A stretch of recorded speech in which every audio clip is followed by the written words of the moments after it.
중국어에 대한 에세이 전체는 야만과 문명의 이분법에 따라 구조화되어 있다. 중국인들은 이집트인들로부터 글쓰기의 선물을 처음 받았을 때 여전히 야생적이고 야만적인 상태에 있었다. 마치 이집트로부터 글쓰기 글자를 받은 것처럼 지가 막 지어내가지고 하여간 중국보다 조금 나아야 될 그런 민족주의적인 욕망 때문에 이렇게 왜곡을 막 하는 거예요. 자. 그림이나 상형 문자에 기초한 글쓰기 체계는 미개인들과 야생적 자연 상태에 사는 사람들에 의해 채택될 법한 최초의 가장 확실한 종류의 글쓰기로서 중국적 야만성에 적합했다. 반면 알파벳의 사용은 정식 교육을 받지 않는 사람의 최초의 방편이 되기에 너무 정제되고 인공적인 관행으로서 참으로 문명화된 사람들을 위해 유보되어 있다. 이 이야기 뒤에 있는 수사적 동기는 뻔하다. 주지하다시피 퍼시는 중국인들이 천하의 경계 너머에 있는 저 국민들을 야만적이고 미개한 국민으로 지칭한다는 것을 잘 알고 있다. 중국의 언어적 결점들을 퍼시에게 깨끗하게 결정적으로 테이블을 돌려 문명화된 유럽의 마땅한 위엄을 회복시키고 중국 야만인들을 북미 미개인들의 부대에 맡길 수 있게 해준다. 니덤에 대먹지 않은 추리를 옳다구나 하고 받아들여 이것을 진리인 양 움켜쥐고 이것으로서 중국 문화를 헐뜯는 것은 퍼시의 우월적 열등의식이라는 정신병증을 명증해준다. 우월증 열등의식이 상당히 골치 아픈 심리적 병증인데 일반적으로 많이 보여요. 고졸이나 중졸로서 돈 많이 번 부자들 있죠. 부자들이 대졸 인텔렉처럴 앞에서 보이는 그런 게 전형적인 이제 그 우월적 열등의식이 보여지는데 아주 골치 아프라고.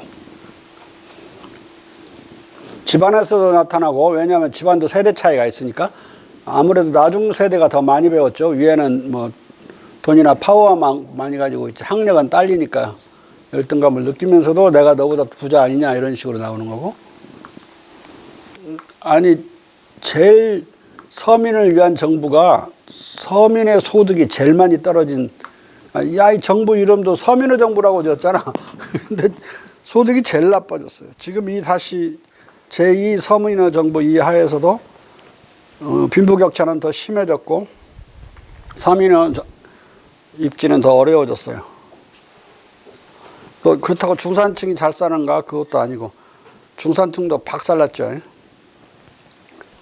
이번에 재보선 선거에서 아주 더블 스코어 패배가 그걸 나타내주는데, 그 간단한 그 정책 원칙을 부정하기 때문에, 다른 말로 부동산 정책 때문에 주로 졌잖아요. 수요가 있는 곳에 좋은 집을 제공하는 것 아주 간단한 일이에요. 근데 수요는 지금 정부가 공급을 늘린답시고, 수요에 대응하는 공급을 늘린답시고 뭐를 많이 늘려놨냐면 공공주택을 엄청 늘려놨어요. 근데 공공주택에 들어가서 살고 싶은 사람들이 있나? 서민은 공공주택에 들어가서 살 재정 능력이 없어요. 그다음에 들어가더라도 그 주택단지를 유지할 능력이 없어요. 완전히 슬럼화돼 버린다고. 근데 그걸 30%를 재개발을 하려면 서민주택, 공공주택을 섞어서 하라고 지금, 원래는 5%인가 그랬는데 그걸 엄청 높여놓으니까 따로 서민주택 단지를 개발하기도 하지만 재개발의 조건을 그렇게 걸어놓으니까 재개발을 하지 말라는 소리지. 서민주택이 안 좋은 주택인데 지금 중산층은 50년 내 좋은 집을 가져보지 못한 사람이 90%라고 봐야 돼요. 강남으로 이사 간 사람들도 뭐 일부는 좋은 집에 사는지 모르지만은, 제가 압구정동에 한 20년 살아봤지만 그거 언제 때 압구정동이야. 막 40년 전 50년 전 그 건물이에요. 그게 또 제일 비싸다는 음마 아파트, 거기에 학원 가니까 엄청 비싼데 그지도 상거지 아파트, 그렇게 아파트 11층밖에 안 되는 거예요. 새로 지어진 뭐 그런 엄청난 그 궁전 같은 그런 데만 이제 좋고, 뭐 40층, 50층까지 간 거. 나머지는 안 지어진 데는 뭐 강남도 강북이나 다름없어요. 집값만 엄청 강남이 비쌀 뿐이지. 이게 집 자체는 좋은 집이 아니라고. 4, 50년 전 집이라고. 쥐가 막 강북에서는 막 우당탕탕탕탕 뛰어다니는 그런 집이고, 쥐가 잘못 건드려 버리면 전기 잘못 흘러가지고 불나버리는. 그러니까 40년간 50년간 중산층의 소득은 어마어마하게 늘었거든요. 근데 집을 못 지켜니까 시내에다가 집이 공급이 좋은 집이 안 되니까 찔끔찔끔 지금 좋은 집이 공급되고 있거든요. 그러니까 때로 몰려들어서 다 살라고 그러니까 그 가격보다 몇 배 올라가서 사니까 가격이 올라가고 말죠. 그러면 거기에 투기 세력은 그 틈새로 끼어들어서 돈 많이 벌지. 몇 배 튀니까. 지어진 가격에 몇 배를 튀어버리면. 이게 대량으로 공급하지 않으면 안 되는데, 수요가 있는 곳이 어디야? 서울 시내라고, 한복판. 근데 지금 세운상가 이런 데 어떻게 돼 있어? 완전 폐허화돼 있지. 집을 못 지켜놓으니까. 폐허야, 폐허. 사람 다니기도 힘들어. 그 무슨 그 세운상가 그 영화관도 있었는데 그거 막 무너져 내리고 있죠. 거기에 말하자면 초밀도 고층 아파트가 들어서야 되는데 맨하탄처럼 못 오게 해버리니까 강북이 죽어버리는 거야. 그리고 엉뚱 수요가 없는 곳인 서울 바깥에다가 자꾸 신도시를 개발을 하니까 투기 세력이 좀 멀리 보는 거지. 2, 3년 뒤에 팔려고 거기를 사는 거예요. 뭐 딱지를 사든 뭐든 사든 3년 깡 물끄는 거 있다가 나중에 오르면서 살려고. 오르겠지. 근데 투기 세력만 들어가. 거기서 살려면은, 젊은이들이 살려면은 초등학교가 잘 되어 있어야, 유치원이 잘 되어 있어야 되는데 그건 제일 늦게 들어올 거란 말이야. 여기서 못 가지 그쪽으로. 수요가 없는 곳에 아파트를 공급하면 투기 세력만 달라붙고 미분양되기 일쑤고, 서울 시내는 찔끔찔끔 공급을 하니까 그 가치보다 훨씬 높은 가격에 달라붙으니까 많은 사람들이 때로 달라붙어서 살라고 하죠. 집 좋은 집이 없는 집이 많으니까. 내가 여기 집 좋은 집은 질 좋은 집이라는 뜻이 아니에요. 당연히 질은 좋아야 되고 골조도 좋아야 되고 튼튼해야 되고 완전히 인빌트 된 게 많아야 되고 그건 당연하지만, 동시에 문화적으로도 좋아야 되고 좋은 학원도, 인류 학원도 있어야 되고, 인류 학원은 전부 강남에 몰려 있고 강북은 인류 학원 없으면 그만큼 뒤떨어지는 거예요. 뭐 맛있는 음식점도 강남에 몰려 있고 강북에는 별로 없고. 강북으로 내가 음식을 먹으러 간 적이 없는 것 같은데? 강남에 주로 있지? 응? 마포의 노웅래 의원이 대성학원하고 정일학원 지부를 살살 꼬셔갖고 마포에다가 갖다 지부를 설치하고 자기가 여기저기 수석거려가지고 세제 혜택을 줬어요. 그러니까 이제 인류학원이 와 있잖아, 마포구에. 마포 아줌마들이 엄청나게 좋아하는 거야. 강남으로 이사 안 가도 학교를 여기서 애들 가르쳐서 늘 수가 있으니까. 그냥 그 문화시설도 좋아야 되고 그런 학생들 교육 기반도 좋아야 좋은 집이지, 골조만 튼튼하고 인빌트 잘 돼 있다고 좋은 집이 아니야. 내가 그래서 질 좋은 집이라면 질자를 차고 나는 빼는 거고, 저 멍청한 정책 담당하는 놈은 자꾸 질을 넣는 거야. 여러 가지 근린 시설이 좋고 문화가 높고 기타 학원 같은 교육, 아이들 교육을 시킬 수 있어야 돼. 지금이라도 당장 지금 세종시가 발달을 못하고 예상보다 안 들어와가지고 막 지금 공토가 남아 돌아서 막 풀로 막 묵어져서 난리가 있는데 인구가 안 들어오니까 그러는 거잖아요. 그 마땅히 거기 들어와야 될 아파트 분양받은 공무원들조차도 3년 뒤에 다 서울로 다 튀어버렸죠. 근데 거기 있게 만들려면 이사를 오게 만들어야 되고, 이사를 오려면 아이들 교육을 시킬 수 있어야 된다고. 거기다가 조금씩 인센티브 주어가지고 강남에 뭐 강남에 있는 학원을 싹 몽땅 그리로 옮기는 게 아니라 옮길 수도 없죠. 무슨 힘으로 옮겨. 지부를 만들도록 이제 그 인센티브를 주면 아마 그쪽으로 다 몰려들 거야. 물론 강남으로도 오지만 강남으로 오는 지금 세도하는 그 압력은 엄청나죠. 강남에 어떤 집이라도 하여간 들어가서 학생들을 거기서 보내려고 그러니까 전국에 있는 각 도시의 부자들은 강남에 다 집 한 채씩 가지려고 하는 상황인데 그것이 분산되겠죠. 강북에도 분산되고 세종시에도 분산되면 세종시도 발전할 수 있는데 아주 그 간단한 사고인데 그걸 열심히 가르쳐도 권력자가 딴소리를 해요. 가서 겁나는가 봐요. 민주당의 정신에 어긋난다. 한마디 해버리면 끝나버려. 공공주택을 늘려야 된다. 이것이 노선이야. 그러니까 어긋나는 소리잖아. 어긋나는 소리. 그게 정말 큰 문제예요. 근데도 정신을 못 차려. 뭘 해놨냐면은 내가 지금 여기 연락 와가지고 은행에 갔더니 여기 학교 은행에 내 신용을 이 정부가 교수 신용이 2억인데 마이너스 통장 쓰는 거 말이에요. 5천만 원으로 줄어들어 있어. 5천만 원도 주택 구입용으로는 쓰지 못하도록 박아놨더라고.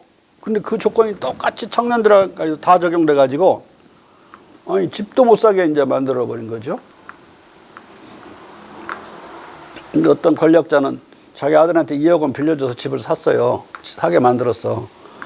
근데 자기는 어떤 화내는 영화 감독은 화내면서 아니 자기는 그런 부자 아버지도 없고 집 살라고 그랬더니 돈 못 빌리게 해놓고 그냥 완전히 이 재보선 2개가 다 더블 스코어로 나와버린 거야. 이유는 그런 식으로 집값을 잡는 걸 공급을 늘려가지고 시장 법칙을 활용해서 집값을 다운시키는 게 아니라 서양처럼 이걸 과세해가지고 그런 과세 방법으로 집을 잡으려고 그러니까 시장은 계속 왜곡되고 지금 새로 들어온 서울시장은 1년밖에 안 되니까 그 재임 기간이 뭐 별거 할 수 있을지 모르겠지만 이 사람도 웃기는 사람이에요.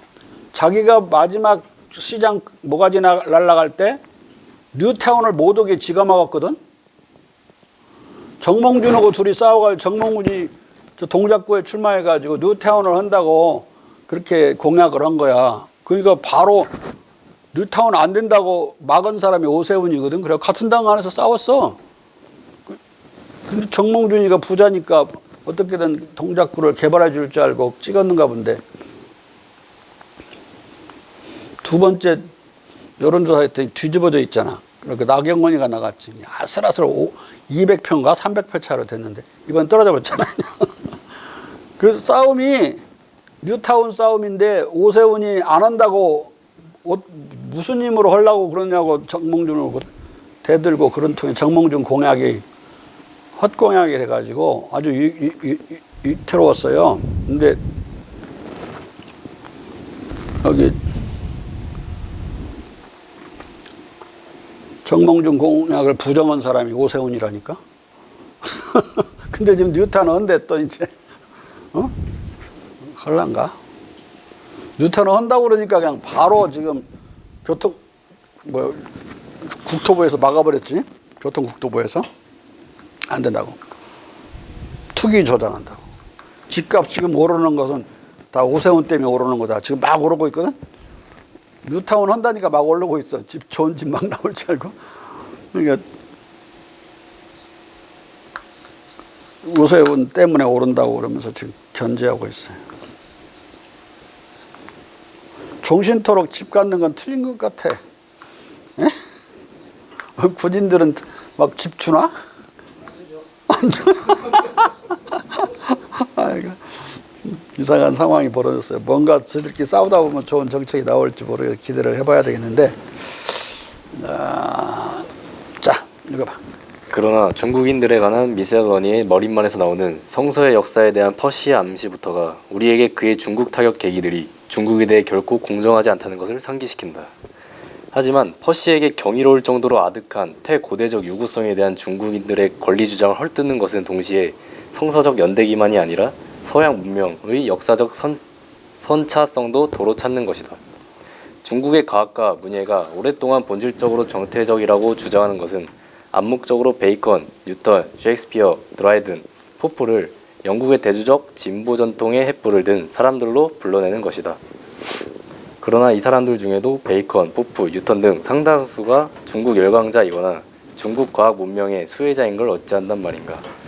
구어 중국어를 거칠고 야만적인 불인어로 기각하는 것은 영국 독자에게 길거리 발라드, 극장의 레퍼토리, 그리고 엘리트, 거실의 정제된 담소에 의해 활기차고 오래 도야된 구어 전통에 대한 상속자로 확인된 그의 생득적 장자 상속권을 상기시켜주는 것이다. 문화적 지형의 이런 작용은 상호적이다.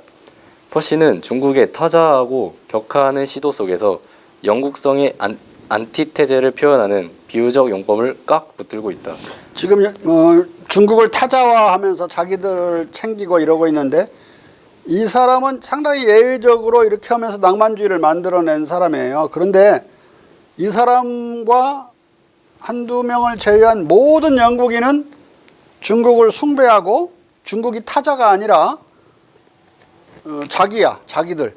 그래가지고 오히려 타자가 어디냐면 유럽이 타자야, 자기들의. 유럽을 없애버리려고 그래. 중국을 끌어들여가지고 중국화, 유교화 해가지고 유럽을 없애버리려고 그랬는데 그 관념을 엔타이 유럽이라고 그래요. 반유럽적 감성을 많이 가지고 있었어요. 얼마나 문화적 소외를 많이 느꼈는지 중국 때문에. 우리가 한때 엄청난 문화적 소외가 느껴지면서 컬처럴 에일리어네즘이라고 그러는데 한국 사람들이 다 미국 가려고 그러고 미국 사람은 미국 것은 무조건 다 좋고 미제 그러면 좋다는 뜻의 대명사였죠. 미제인데 잘 나가고 잘 굴러가는 차면 막 무조건 미제 그러고 맛있으면 미제고 다. 미국에서는 거지도 양담배 핀다고 그러고 그게 60, 70년대에 한국에 얼마 안 돼요. 그렇게 문화적인 자기 소외가 벌어지던 것처럼 이 사람들이 그러고 있었어요. 근데 이 사람은 이제 어떻게든 뒤집으려고 하는 민족주의적인 그런 심사를 가진 사람이에요. 나중에 이제 다른 노예 소유주의 이제 그런 사람도 비슷한 걸 가지고 있어요. 자. 동시에 이 특유한 중국전 담전들을 타사성의 정수로 위치짓는 것은 영국성을 그 반대와 동일시하는 것을 구체화한다. 살펴보았듯이 호구전과 중국인들에 관한 미셀 러니는 공부 못하는 열등생 싸움꾼이 싸움은 못하지만 공부를 잘하는 우등생에게 느끼는 것과 같은 우월적 열등의식으로 점철된 책이었다.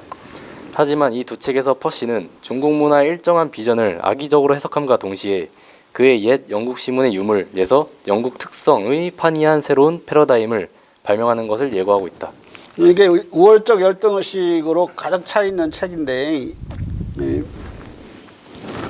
퍼스 책이 공부 못하는 열등생이 싸움은 잘하는데 공부는 못해. 근데 싸움은 못하는데 공부 잘하는 우등생이 느끼는 그런 우월적 열등의식 비슷하게 무식한데 돈은 많이 갖고 있는데 그 무식한 부자가 아까 말했죠. 그 잘 배운 사람한테 가지고 있는 가난하지만 잘 배운 사람이 갖는 열등의식 같은 그런 열등의식을 중국에 대해서 가지고 있는 걸 여실히 느낄 수가 있어요. 이 글을 읽어보면 이 사람 글을. 자. 옛 영국 시문의 유물과 영국 난망주의의 씨앗들. 퍼시의 옛 영국 시문의 유물이 중국 귀신이 붙었다는 것을 직접적 증거들로 증명하기는 어렵다. 하지만 중국은 퍼시에 의해 재해석된 영국 문예사의 일정한 측면들에 대한 중요한 모델로 쓰이고 있고 동시에 중국은 영국적 가치들이 더욱 명백하게 묘사될 수 있는 편리한 대조적 안티테제로도 쓰이고 있다. 중국에 대한 퍼시의 심오한 양의적 이중평가, 중국과의 동질감을 느끼는 것과 이를 부인하는 것, 찬양과 비하 사이를 오가는 진자운동과 우월적 열등의식은 옛 영국 시문의 유물을 마찬가지로 가득 채우고 있다. 그가 중국적 상징들에서 마음에 맞는 동질적 가치를 발견하는 정도까지 그는 이 상징들을 영국적 맥락 속으로 옮겨 놓으려고 시도한다. 그러나 중국적 단점들 때문에 혐오감을 느끼는 대목에서는 영국인이 본질적 성격에 대한 더 명백한 정의를 이 혐오감으로부터 노출한다. 다시 말하면 영국과 중국에 대한 퍼시의 해석은 개념적일 뿐만 아니라 깊은 의미에서 상호적으로 본질 구성적이기도 하다. 중국적 상징을 영국 맥락으로 옮겨 놓으려는 시도와 중국성에 대한 혐오감에서 영국성을 더욱 명확하게 정의하려는 시도, 이 두 프로젝트 간의 피상적 유사성은 풍부하다. 양자는 홀대된 옛 원고들을 퍼시가 운 좋게 되찾는 것으로부터 시작된다. 그는 자료가 불완전하고 결함이 있었기에 편찬자로서 문화적 안내자나 매개자의 역할을 맡을 용기를 얻었고, 그리하여 먼 출처의 작품들을 이해할 수 있게 만들고 주석과 교정을 통해 원문에 필요한 보완을 제공했다. 부가적으로 얘기될 수 있는 것은 이 두 가지 작업에서 퍼시가 자신의 위치를 불편부당한 민속학적 관찰자로 규정하고 외양상 시적 장점을 두드러지게 하는 것보다 먼 시간이나 먼 장소의 문화를 전시하는 것에 더 관심을 보이고 있다는 점이다. 옛 영국 신문의 유물에서 먼 시대들의 간습과 의견을 전시하려는 그의 관심은 그 시대들의 작품들을 중국인들의 멀리 떨어진 예법과 간습으로부터 박물관 진열장 하나 간격만큼 떨어뜨려 놓고 있다. 그리고 그가 미학적 판단에 관심을 갖는 정도까지 그리스인들이 두 경우의 비교의 기준으로 쓰인다는 것이 주목할 만하다. 옛 영국 신문의 유물의 경우에 미학적 판단의 문제는 퍼시에게 귀찮은 문제다. 그는 자기가 수집한 옛 신문들을 문예적 상속재산으로 평가하고 음유시인적 조상들을 여러 시대를 관통해 근대 영국 독자들 사이에 그 후예들에게 전한다. 그는 그의 선조들의 시적 작품들 속에서 고마워하는 상속자의 자연적 긍지를 취하고 그들의 성취들에 반사된 열기를 쬐면서 그들의 단점들을 마음씨 착한 관용 정신으로 취급한다. 그는 중국 관련 저작들 속에서 보인 중국 혐오적 글들의 어목한 비판적 논조를 결코 취하지 않는다. 하지만 소설의 남성 주인공들에게서 보이는 정제된 감성과 점잖은 태도를 평가하던 시대에 살던 성직자이자 도야된 미감 소유자의 관점에서 초기 발라드 시인들의 문해적 성벽과 도덕적 세계관은 적잖은 문제였음이 틀림없다. 발라드들은 폭력의 호화로운 파티를 보여준다. 찌르기, 참수, 전투학살의 피는 발라드들의 지면을 흡수한다. 가장 강하고 가장 교활한 자의 법 외에 아무런 법도 없고 육적 쾌락, 분노, 고통, 절망에 제한된 팔레트 너머에는 거의 느낌이 없다. 이 옛 시들을 쭉 모아서 그 공자가 시경에 중국의 시들을 모았듯이 자기도 모으는데 공자의 시들은 대단히 아름답고 그야말로 사무사 시 300을 이러니 폐지하면 한마디로 그걸 다 표현하면 사특함이 없다는 거였잖아. 근데 너무 모아놓으니까 얘네들 건 사특한 거예요. 폭력 아니면 뭐 섹스 막 이런 이야기라 이 성직자가 감당하기에 소화가 잘 안 되는, 도덕적으로 소화가 안 되는 것이라는 게 이 고민이 있는 거예요, 이 사람한테. 에? 폭력의 난장판이거나 육적 쾌락의 난장판이라서. 자, 퍼시는 충격을 가하는 발라드들의 힘을 인정한다. 그는 노썸벌랜드 백작 부인에 바친 헌사에서 이 발라드들을 변호조로 옛 음유시인들의 민망한 노래들과 민망한 노래들이 민망한 미개한 시대의 야만적 작품들로 제시한다. 그리고 그는 우리의 단순하고 호전적인 조상들이 검을 펜보다 더 잘 휘두를 수 있다는 있었다는 것은 그 시대의 어떤 개간 시인이 아젠쿠르에서 1415년 10월 25일 얻은 불멸의 승리를 경축하기 위해 지은 다음에 꾸밈 없는 시가들로부터 밝혀질 것이다는 말로 한 시를 소개한다. 민망한, 배우지 못한, 난폭한, 거친, 단순한이라는 형용사들은 옛 영국 신문의 유물의 전체에 걸쳐 시문, 저자, 시대, 언어와 관련해서 정기적으로 나타난다. 우리가 이러한 서술자들을 태연하게 바라보고 스타일의 거친, 단수성의 미학적 장점들을 간주할 수 있게 되었다면 이것은 적잖이 대중적, 목소리에 꾸밈 없는 힘을 가격하는 데서 퍼시, 번스, 그리고 그들의 잡다한 낭만적 상속인들이 승리한 덕택이다. 하지만 퍼시 자신이 영국 문예유산의 본질적 야만성을 시인하는 것은 확실히 그를 상당히 궁지로 몰아놓는다. 궁지로 몰아놓는다. 그가 저 헌사를 쓸 때 퍼시는 어쨌든 타국민들을 바라볼 때 타국민들을 야만적인 것으로 간주하는 것으로 유명한 고도로 발전된 그리고 많은 점에서 매력적인 중국 문명에 대한 수년간의 연구로부터 단지 막 나타난 처지였다. 그는 세계 지도상의 유럽이라는 작은 볼모지에 대한 중국 만다린의 경멸을 자세하게 얘기하면서 벌컥 화를 냈었고 중국인들을 그들의 언어의 관점에서 야만적으로 혹평하는 것으로 반응했었다. 그러나 퍼시가 자신의 문해적 조상들이 모든 현상에서 극동 제국의 어떤 국민보다도 상당히 더 야만적이었다는 것을 인정하는 것은 무엇을 뜻하는가? 동아시안인들은 퍼시가 말하는 그 언어적 결함이 무엇이든 분명 곤봉과 검으로 서로를 강제하면서 과거 3000년을 보내지 않았다. 퍼시가 초문명화된 중국인들의 그가 상징하는 자기 자랑이 정당하다는 것을 되레 입증해주는 영국의 이 더 야만적인 전통을 과연 어떻게 구할 수 있을 것인가? 이 누구죠? 싱가포르 수상 이광요? 이광요가 아시아적 가치의 높은 점을 얘기하면서 이거 곤봉 곤장 이런 걸 들어가지고 가족의 가치 여따위 것만 얘기하면서 유계, 권위, 가족, 곤봉, 곤장 이런 것만 얘기하면서 아시아적 가치를 나타내면 이게 서양 것보다 더 우월하다 이거지. 그러니까 김대중 그때 대통령이 되기 전에 김대중 당수죠. 당수가 웃기는 소리 하지 말아라. 존 노크보다도 오래오래 전에 맹자는 백성이 임금보다 중요하다고 규정하다고 그랬고 무슨 그 곤봉 이야기 하느냐. 그런 가족의 가치는 유교적 가치의 일부지만 전부도 아니고 백성이 나라의 근본이라고 하는 그런 관점 그래서 쭉 시작해가지고 동학의 인내천 사상 불교의 만유불성 이런 걸 막 들어서 뒤지게 깠어요. 그 두 논문 이광요가 주장한 내용하고 김대중 태제를 비교하고 비판한 내용은 유교적 근대 일반 이론이라는 내 책에서 자세히 내가 해놨어요. 이제 거기서 이제 거기 읽어보면 되고 내가 지금 하려는 건 그게 아니야. 말하려는 건 그렇게 김대중 대통령하고 싸우고 있는 사이에 미국의 19살짜리 청년 녀석이 싱가포르에서 돌멩인지 뭘 막대기인지를 들고 한 50대 정도의 차량의 유리창을 깼어요. 잡아가지고 곤장 100대 형을 이제 맞았어. 법정에서.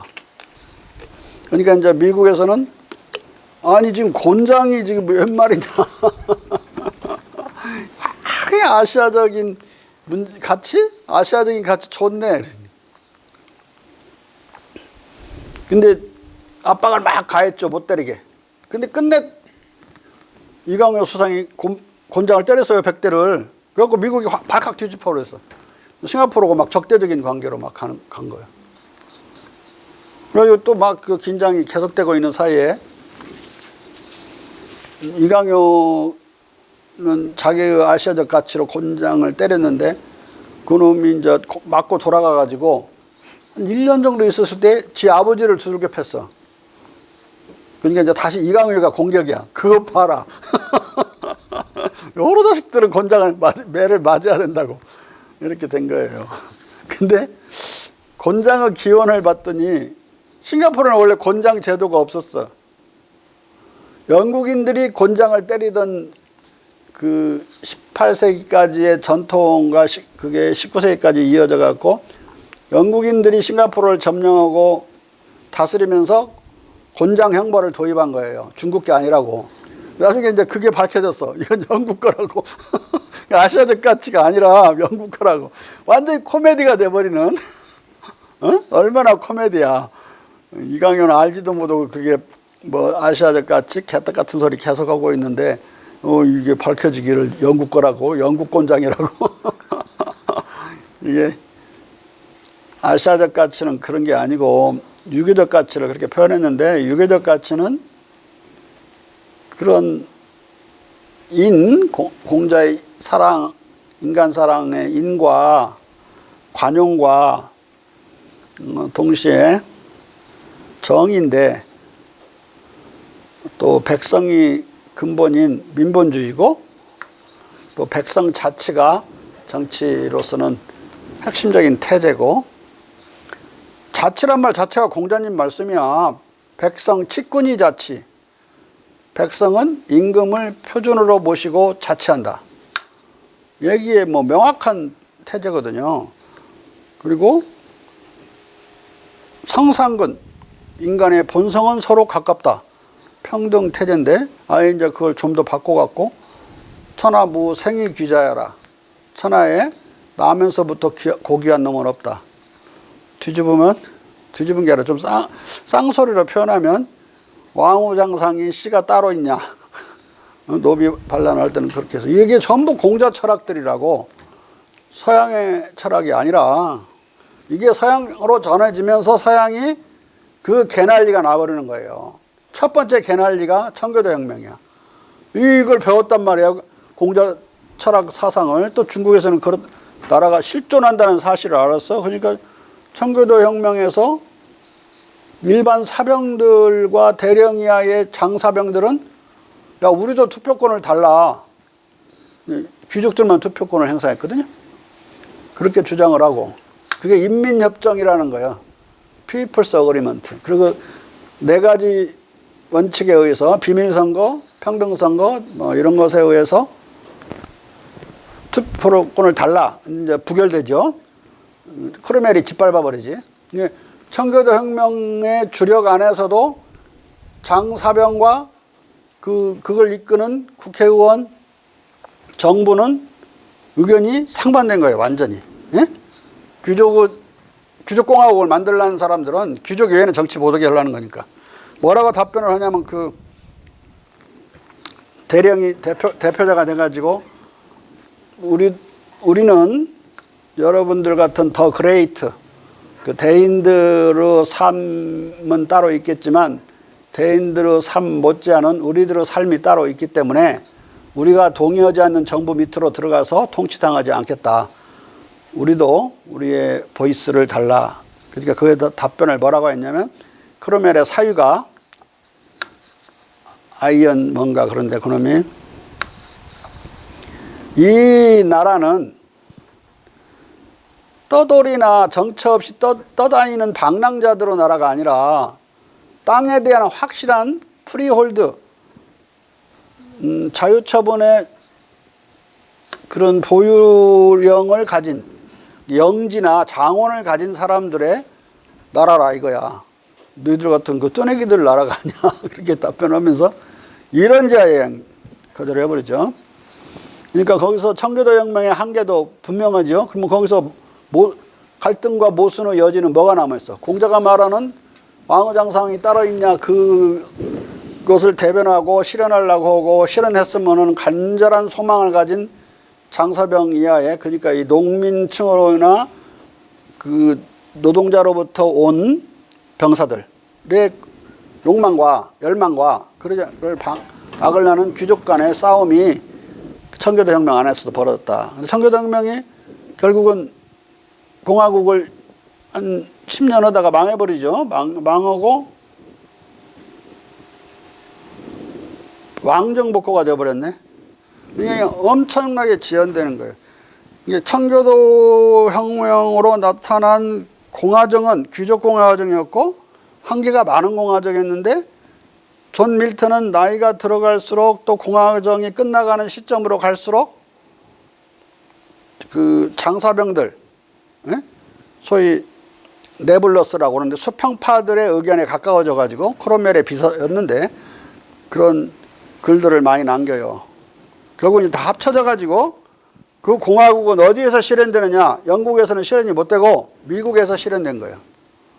왜냐하면 미국은 크로멜의 공화국 정부가 무너지고 수 없는 사람이 망명을 가거든.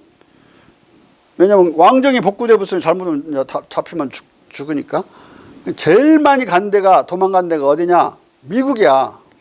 오면 오는 쪽쪽 다 받아들여서 보호해 줬어. 이 식민지에서. 숨어 살았지 물론. 거기 왜냐면 식민지도 영국 통치 지역이잖아요. 근데 그렇게 도망온 사람들의 거리 이름을 사람들 이름을 따서 거리 이름을 지어주기도 하고 그래서 상당히 마음속으로 언더에서는 환영하고 있었던 거죠. 이런 욕망들이 물론 두 번째 많이 도망간 데는 네덜란드고 세 번째는 스위스로 도망가요. 망명을 한 거죠.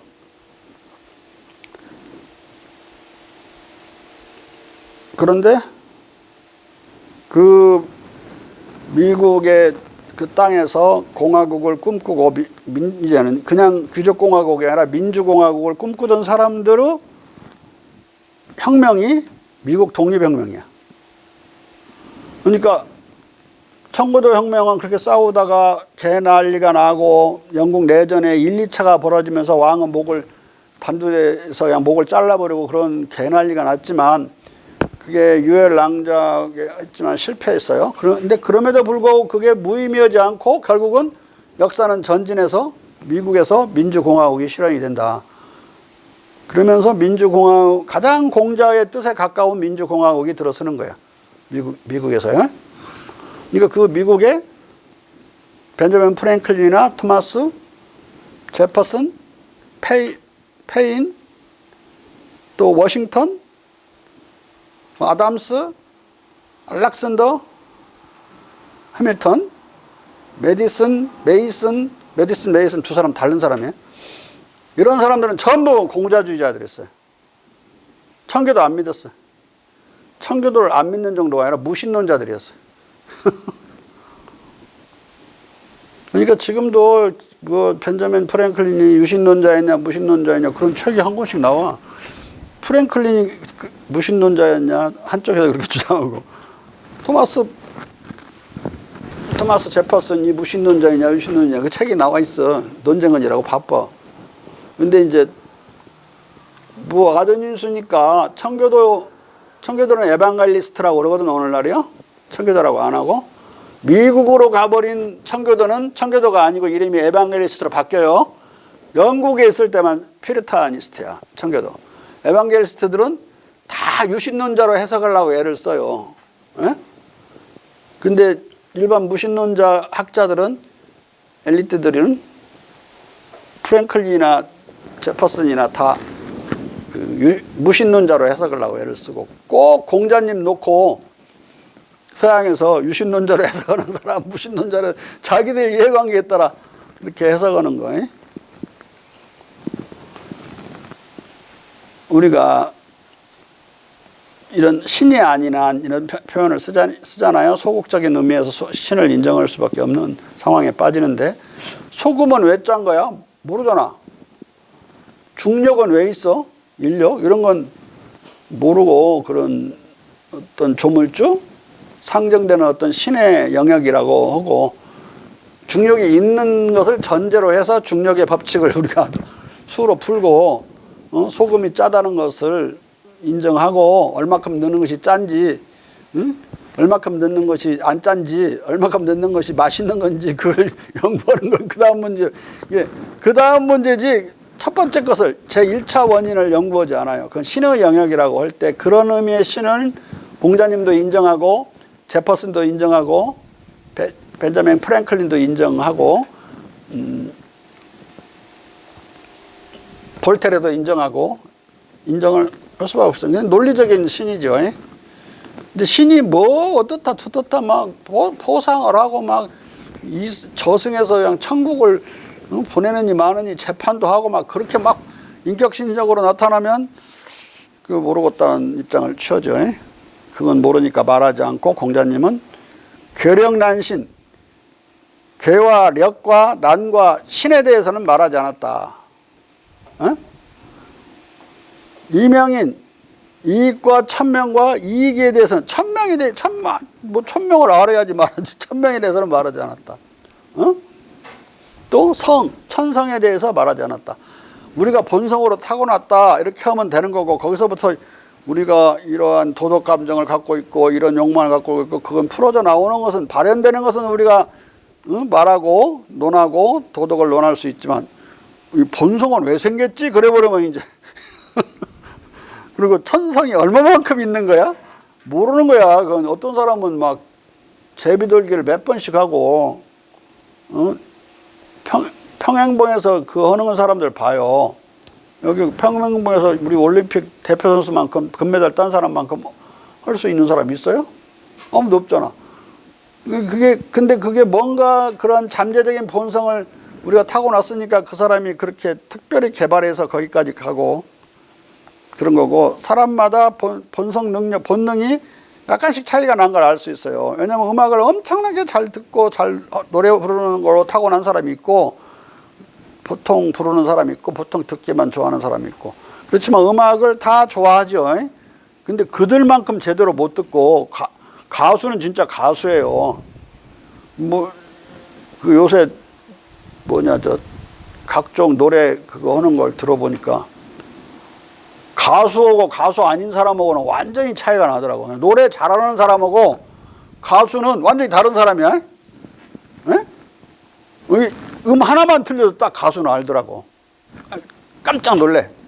찔끔해버려. 근데 나는 잘 부르는데. 그들은 타고난 거죠. 절대 음감을. 다 음악을 좋아한다는 사실은 본성이 같은데, 그 본성 안에서 미세가 좀 다르기 때문에 공자가 상동, 본성은 서로 같은 것이다 그렇게 말하지 않고 성상근이라고 한 거예요. 가까운 것이다, 유사하다 그런 거예요. 그리고 인간은 그런 의미에서 신의 영향을 침범할 수도 없고 침범해도 알지도 못하기 때문에 인간은 득도할 수 없다고 그런 거예요, 공자님은. 이게 무슨 노자나 저런 도교 쪽으로 가면 맨 득도 온다는 사람만 하는데 득도는 할 수 없는 거예요. 공자님은 뭐라고 했어? 지소 선우면 즉근도이라. 선우를 알면 도에 가까워질 수 있다. 근도라고 했어, 근도. 그리고 공자는 자신 있게 말했죠. 조문도 석사가이. 내가 아침에 도를 들을 수 있다면, 여기서 도는 절대 진리이죠. 절대 진리. 절대적으로 알 수 있는 그것을 들을 수 있다면 저녁에 죽어도 좋다. 저녁 때 죽어도. 절대 안 죽고 74세까지 사셨어요. 문도를 할 수 있으려면 득도 온 사람이 있어야 되잖아. 득도 온 사람은 없을 거라고 확신했던 거야. 이게 문도는 없는 거야. 득도자가 없으니까 문도 할 사람이 없죠. 그러니까 조문도는 없는 거지. 그런 없는 일을 두고는 목숨을 걸어서 말을 해. 저녁 때 죽겠다고. 그래놓고 74세까지 사는 건 모순이 아니에요. 왜? 득도는 있을 수 없다고 봤으니까. 절대 진리를 인간은 획득할 수 없다. 그게 그렇게 판단하는 것이 이성에 맞는 거예요. 리저너블한 거예요. 할 수 있다고 그러면 그건 언리저너블하고 이레셔널한 거라고 벌써. 인정할 수가 없어. 우리 이성적인 그 알무로는 인정할 수 없는 거예요. 우리의 본성에 대해서도 우리는 아는 데까지만 알지 그 이상은 알 수 없고, 도덕에 대해서도 모든 사람에게 동일한 도덕률을 적용하기 그렇고, 어느 정도 탄력성을 갖고 적용을 해야 되고, 사람마다 네 가지로 내가 보면 달라요. 우선 태양인들은 너무 지나치게 정의로워가지고 목숨이 10개라도 못 견뎌. 지나치게 정의로워서 지 처자식도 죽일 수가 있어요. 궁예는 죽여봤잖아요. 근데 아주 적절히 사람을 사랑하는 마음이 있어요. 타고난 인자야, 태양인은. 많지 않죠. 전주시 집안에 태양인이 많아요. 많다는 건 다가 아니란 소리야. 그냥 10명이 있으면 한 두세 명이 있어요. 태양인은 0.005% 정도, 1%밖에 안 되는데 그 중에서 그들이 좀 많이 갖고 있는 거죠. 이 이론을 전개한 이재마도 태양인이요. 전주이시고. 함북도 함경도 쪽의 전주희 씨. 타고난 인자다. 소양이는 타고난 의자야. 의로운 사람이야. 탁월하게. 너무 지나치게 인애로 와서 그 은혜를 허비하는 경우가 많아요. 정작 도와줄 사람을 만났을 때는 돈이 없어도 못 도와줘. 이미 그 전에 막 다 써버려가지고.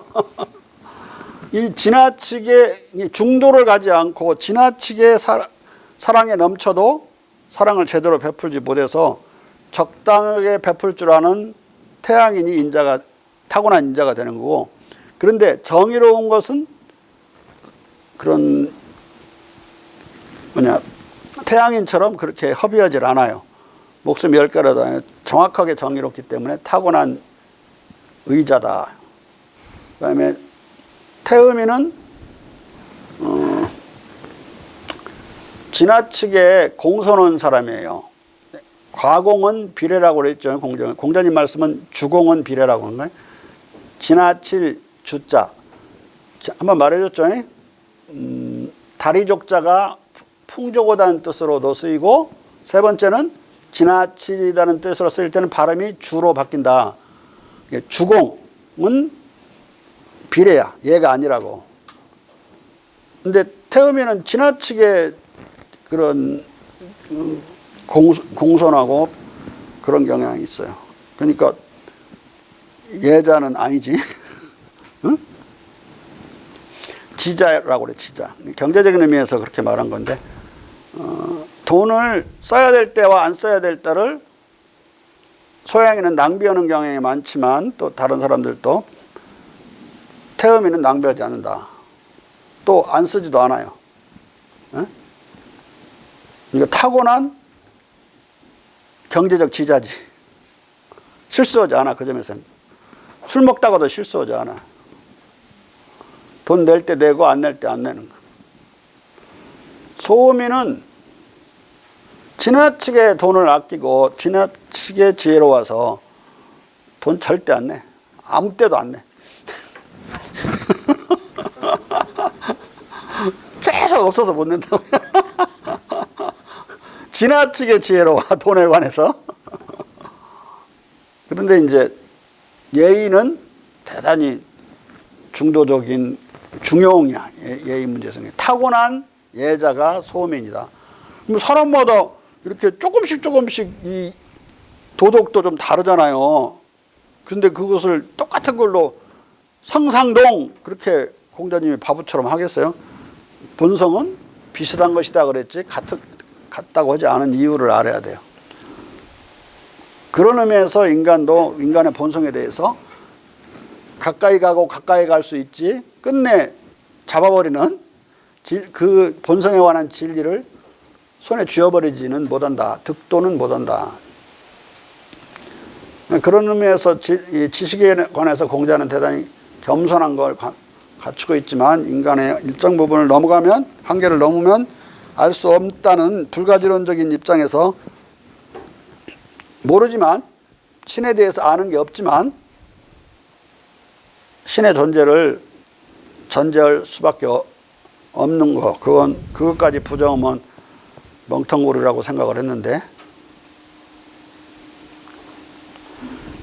신은 성대하지만 그 납시는 것을 알 수도 없고 볼 수도 없고 헤아릴 수 없다. 공자가 그랬죠. 그 심지어는 음양불측이지 신. 음양이 불측한 것을 신이라고 한다.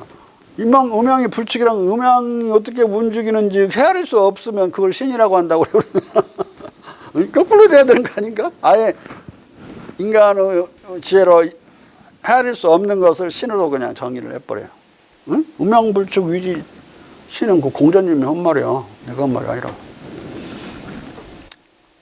아무튼 그러한 인간의 인식적 한계 너머에 계신다는 신을 전제하지 않을 수 없지만, 그 신이 움직일 때는 움직임을 알 수가 없으니까, 그건 이제 대비되면 운동이라고 그러는데, 신의 존재는 인정할 수밖에 없는데 존재를 넘어서 움직일 때 뭘 생성을 하고 막 또 칭찬을 하고 상을 주고 나 그거 모르겠다. 이게 건축가 이지신이도 모르겠다. 왜냐면 집이 있으면 건축가가 있다고 봐야 되는 건 맞은데 우주가 있으니까 우주의 건축가로서 조물주가 신이 계셔야 된다? 그냥 자기 모르겠다고 그랬어. 왜냐면 이 우주하고 집하고 이게 비유할 수, 이게 같은 건가? 비유할 수는 있어도 같은 게 아닌 게 분명한 거죠. 그러니까 그게 건축가로서 우주의 건축가가 있다는 논리를 추리할 수 없다고 그랬어요. 왜냐면 이 아날리지를 바탕으로는 추리할 수 없는 거다. 그래서 그 납시는 것은 모르겠다 그 말이랑 똑같아. 데이비드 포터는 퍼시가 조야하고 거칠고 난폭한 것에 대한 고통스러운 지각을 자연스럽고 소박하고 꿈이 없는 것에 대한 감상으로 변주하는 것, 즉 야만성을 성공적으로 미화하는 것은 부자연스러운 겉꾸밈을 황당한 것으로 통하는 과도한 정제로 혹평하는 그의 중국 연구로부터 도출된 개념틀에 의해 가능하게 된다고 해석한다. 퍼시가 나중에 영국 문화에서도 과도한 정제의 위험성을 인식하지만 중국의 본보기는 젠체하는 겉꾸밈을 다른 경우에서라면 문제 있는 안티테제가 비교에 의해 찬미할 만한 것으로 나타나는 이러한 극단, 중국인들은 결국 세계에서 가장 의례적이고 외양을 꾸미는데 다른 모든 국민을 뛰어넘는다를 밀어붙이는 점에서 결정적이라는 것이다. 그러나 소박한 단순성에 대한 퍼시의 창향과 영국의 옛 신문인 난폭한 야만성과 조야한 원시성을 소박한 단순성에 밀어 둔갑시키는 것을 중국 문화의 지나친 의례성과 지나친 정제성에 대한 안티테제에서 나온 것이라는 포터의 이 해석이 옳은 것인가? 그리고 유교적 문화와 예법이 번잡스러운 것인가? 공자는 예란 사치스러운 것보다 차라리 검소한 것이니 상례는 능하게 하는 것보다 차라리 슬퍼하는 것이다 라고 자, 상례는 이게 무슨 뜻이라고 해석해요? 상례는 능하게 하는 것보다 차라리 슬퍼하는 것이다. 네? 최민숙 씨. 초상은 능하게 치르는 것보다는 슬프게 치르는 것이다. 무슨 뜻이냐고?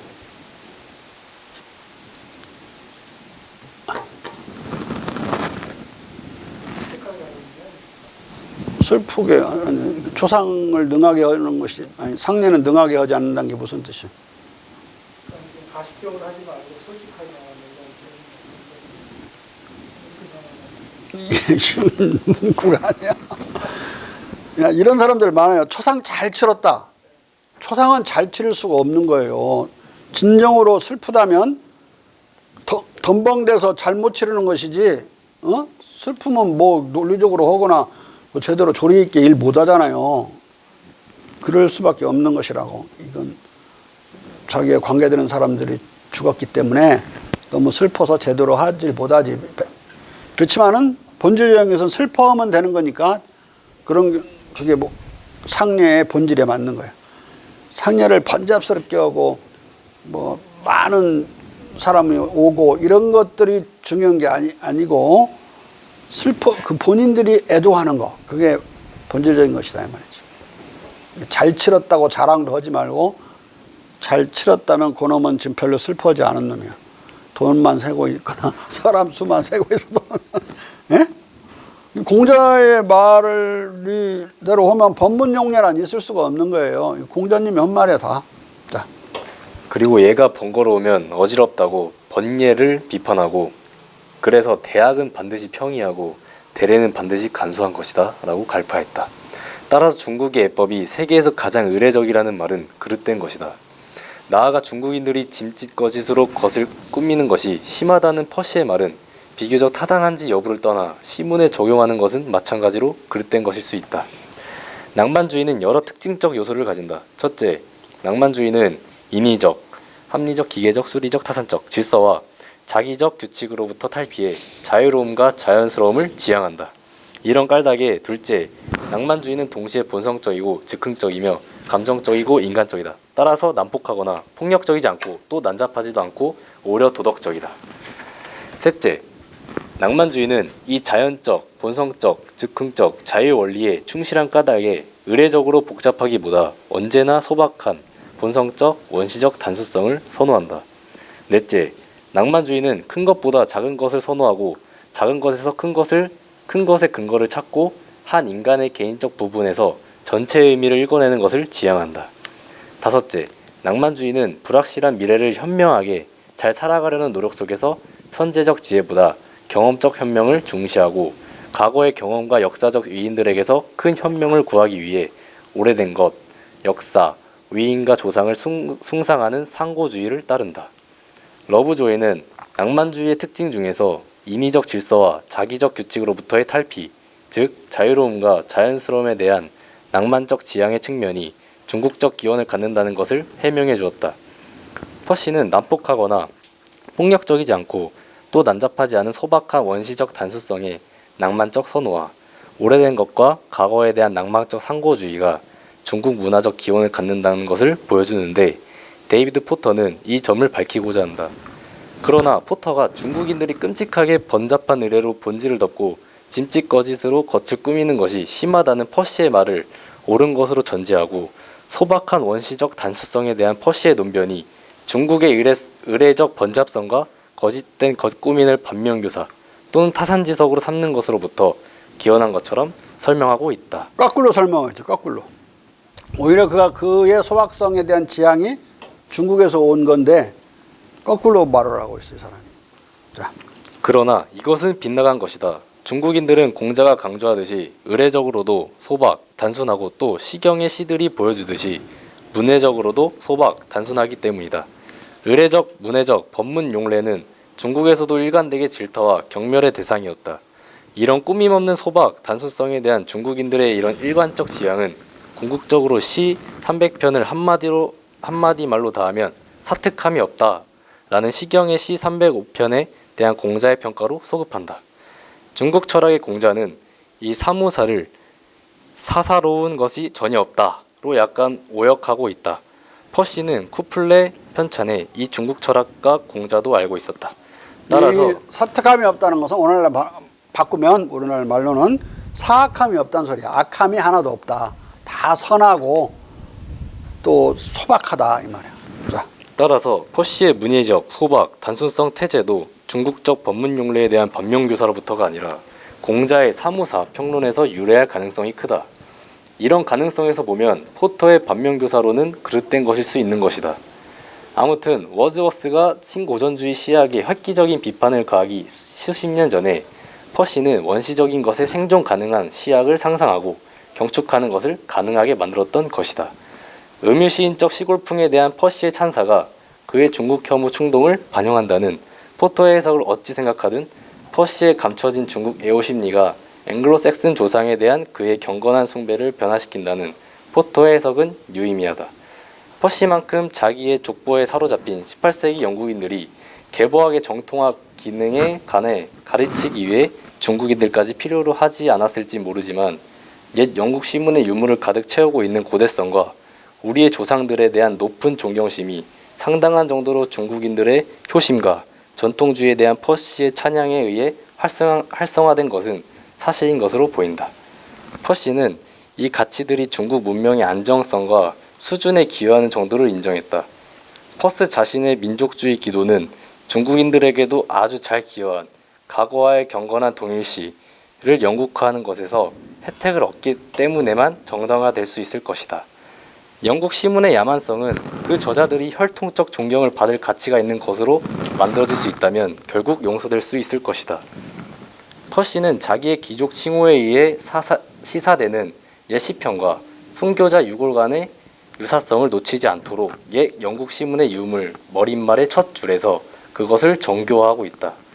독자는 여기서 우리 조상들에 의해 한때 아주 존경받고 그들의 노래와 음악에 의해 배우지 못한 호전적 백성의 조야성을 유화하는 데 기여한 일단의 사람들인 우리의 옛 영국 음유시인들과 방랑시인들의 엄선된 유고들을 제공받을 것이다. 강력한 양의성과 모호성을 띤 엄선된 유고들이라는 표현은 음유시인적 육체를 발라드 리듬으로 전화시키는 효과를 발휘한다. 퍼시의 책은 우리의 옛 영국 음유시인들의 숭배를 위해 축성된 신성한 사당의 유물함이 된다. 이러한 문예적 선조들의 성례화는 단순히 육체적인 또는 역사적인 것의 초월 속에서 추잡한 시문, 육체적 신문을 소위 소박한 단수성의 시약을 통해 미학화하는 것과 평행하게 진행된다. 퍼시는 그의 유물들의 고대성 또는 이 유물들과 현재의 연결을 강조할 기회를 놓치지 않는다. 그가 시들에 대해 붙인 머리글의 논평으로부터 판단하면 상당히 많은 시의 주된 장점은 그것들이 아주 오래되었다는 사실이다. 오래되었다, 유구하다는 말은 머릿말의 첫 페이지에 3번이나 등장하고 우리 것이라는 말은 4번이나 등장한다. 퍼시가 우리를 위해 여기에 모은 오래된 음유시인들, 오래된 원고들, 오래된 시문은 우리 조상들의 유산, 우리 언어, 우리의 가장 이른 고전적 시인들이다. 우리는 우리 유산의 문해적 잔재들과 동질감을 갖도록 우리 과거와의 식적 교감을 통해 우리 자신을 인식하도록 부탁받고 있다. 영국인들은 중국인들이 영국 사회에 나타나기 전에 우리가 완전히 유능한 골동품 전문가들임을 입증했지만 문화적 유산에 대한 퍼시의 매혹을 특징짓는 문예적인 것, 종교적인 것, 그리고 개보학적인 것의 특유한 결합은 그의 선배들의 대가적 딜레탕티즘과의 획기적 결별을 시사한다. 딜레탕티즘은 아마추어리즘이라는 말인데 스포츠에서는 아마추어리즘을 쓰고 문예에서는 딜레탕티즘이라고 해요. 뜻은 비슷해.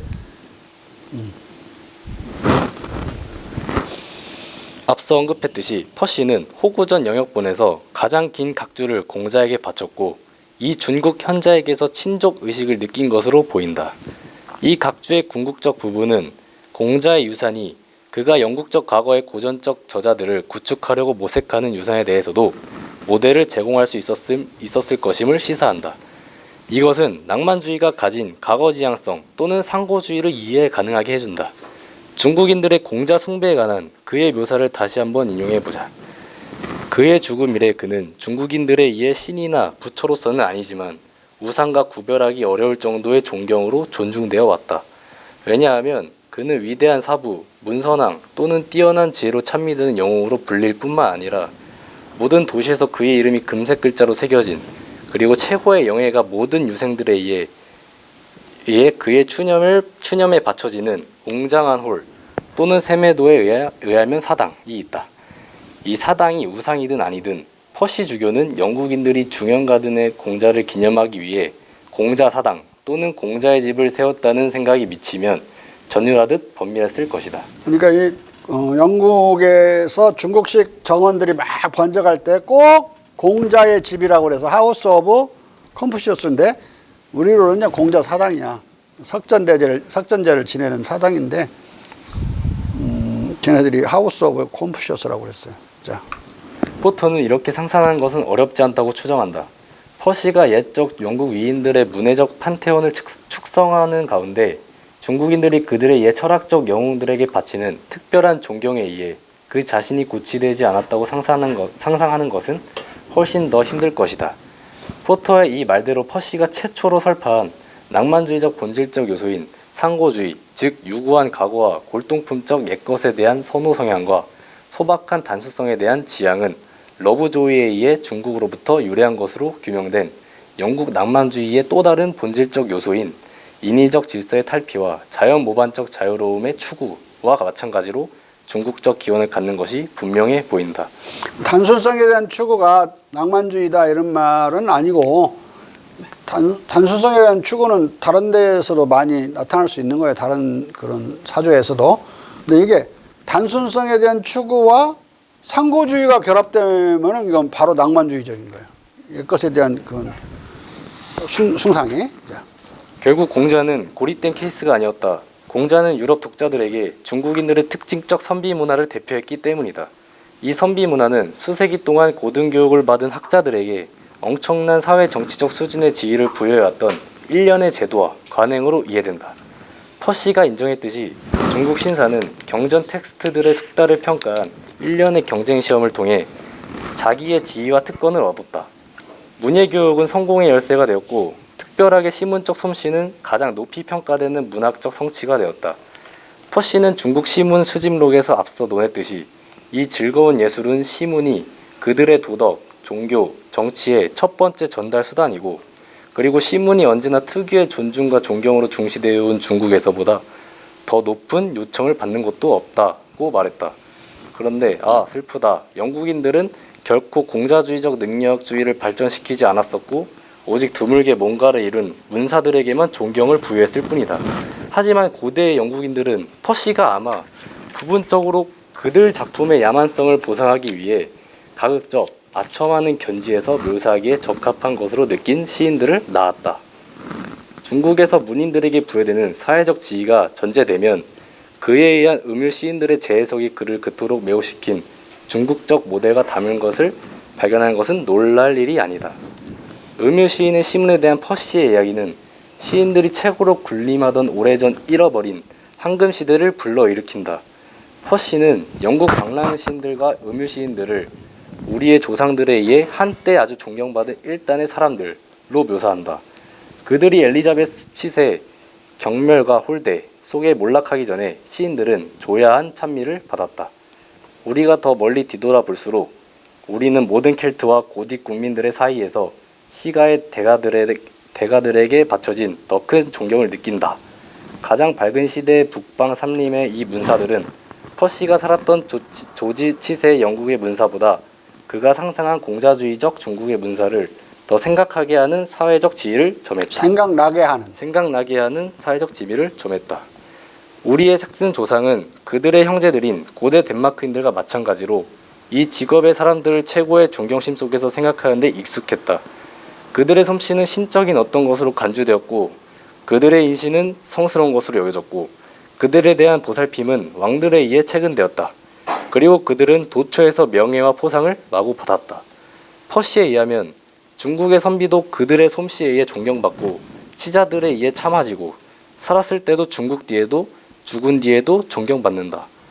퍼시가 그의 삭슨 조상들이 중국과 근사하게 비교할 만한 이런 간습을 부여했다고 주장하는 것은 결과적으로 중국 모델로부터 문화적 전통성의 중요한 표지를 훔쳐 우월한 혈통으로부터 떼어낸 DNA의 한 조각처럼 영국 문학의 창조 신화 속으로 삽입시키는 일종의 조작이다. 일종의 경강부이고 일종의 조작인데 아무튼 이런 식으로 해가지고 그 옛 신문들을 모아서 발표를 하니까 그 낭만주의자들의 일단의 이제 사조가 생겨났는데 이 사람의 책을 중심으로 생겨난 거예요. 그러니까 경강부의를 했던 조작을 했던 간에 낭만주의가 중국적 정신으로부터 만들어진 거죠. 에? 이 사람이 좀 더 정직하게 했으면 좋은데 근데 뭐 학자들이 나는 그렇게 정직하다고 생각하지 않아요. 이 사람도 하나도 정직하지 않지만 우리나라에서 우리 유교국가에서 주희나 뭐 범조우, 하한, 형병 이렇게 뭐 공자 해석은 해석자들 유명한 보면은 정약용까지 다 포함하면 엄청나게 부정직해요. 말도 안 되는 소리라고 다. 알지도 못하면서 아는 척하고. 아니 공자 철학에서 무의치를 부정해버리면 무의치는 그 유의를 정약용이 돌대가리는 내가 보니까 공돌이 같던데 기중기 이런 건 잘 만들어. 수원성 사람은 잘 싸고. 근데 이 무의치의 정치 개념을 이해를 못한 거예요. 위자를 할 위자로 해석을 한 거야. 하게 할 위자거든요. 그게 남한테 자귀를 못하게 한다는 뜻으로 다들 이해하니까 자귀가 없음이니까 자귀는 남한테 하게 하는 거니까 위자가 할 위자라는 하다는 뜻도 있지만 하게 한다는 뜻도 있어요. 이게 사와 같아 버린다고 시킬 사자와 남으로 하여금 하기 싫은 것을 하게 하지도 않고 하고 싶은 것을 못하게 하지도 않는 정치를 무의의 정치라고 그래. 백성이 여기는 남은 백성이지. 백성이 그렇게 하고 싶은 것을 못하게 하거나 하기 싫은 것을 하게 하거나 한 짓이 없는 정치. 그 이제 그 대꾸가 되는 말은 유의부려. 순임금과 우임금은 천하를 유천하했으나 유천하이 불려원 그에 관여하지 않았다. 그 천하를 통치하는 데는 관여하지 않았어요. 그러니까 무의치와 유의부려 왕은 군림하나 통치하지 않는다는 영국의 불문법과 같죠. 내용이. 나는 영국이 100개 같다고 봐요. 무의치의 대꾸는 유의불효예요. 통치하는 것을 강요하지 않는다. 신하가 통치하든 백성이 통치하든. 그리고 그게 대꾸로 아까 백성 치꾼이 자치란 말을 한 거예요. 백성이 자치하는 것. 임금이 가만히 있어야지. 다 아는 척하고 지가 다 간섭해버리면 백성이 자치할 공간이 없잖아요. 그러니까 향촌사회는 중국이든 조선이든 다 백성들이 자치를 했거든요. 지방에서 위에서 파견된 지방 수령은 그냥 고문관처럼 앉아 있었어요. 뭐 알기나 하겠어. 1년 반이 임기인데. 거기서 무사히 있다가 가면 다행이지. 안 맞아 죽고. 그 지방관들이 탐욕에 쩔기 시작한 때는 이방인이 뭐니 이런 것들을 비롯한 그 향촌에 토착한 이 중간층 세력들이 서리들과 수령이 한 몸이 되면서 그 일이 벌어져요. 이들이 향촌의 향회나 민회의 기능을 맡았을 때는 지시자가 민회니까 수령을 따르지 않았는데 요것들이 돈 좀 맛을 보니까 이 서리 체계가 수령 서리 체계가 만들어지면서 그런 토색질이 벌어진 거예요. 시키면 말 듣는 놈이 있어야 토색질을 하지. 이게 새로운 19세기 말에 들어가면 조선의 향촌 체계가 붕괴되어 가면서 그런 수령과 서리의 연합 체계가 만들어져요. 그 이전에는 다 자치 체계였다. 자, 그러면 무의, 유의불효, 백성자치 이 세 개는 쫙 맺어져 가지고 뗄래야 뗄 수 없는데 정약용이 무의치를 갖다가 뭐라고 하냐면 노자의 사상이 불순하게 들어와 있다. 공자 철학 안에. 황노설로 황노학으로 위험한 황노학. 황노학이야말로 이단 사설보다 더 위험한 거라고 그랬거든요. 정약용이. 그 이단 사설보다 더 위험한 황노학으로 몰아버려. 무의치를. 이 자식이 그러니까 이게 유자 맞아? 그리고 맨날 관중만 인용해. 이게 그러니까 상황이사에 따르는 법까지 유가가 아니에요. 그자는. 응? 근데 그걸 모르고 막 그 정약용을 그렇게 띄어가지고는 여기다 동상 세우고 저기다 동상 세우고 무슨 만화책 만들고 막 그래가지고는 초등이들을 막 가르치고 그걸로 박찬숙 씨는 엉뚱한 데 써먹고 막 그냥 아는 체 하려고.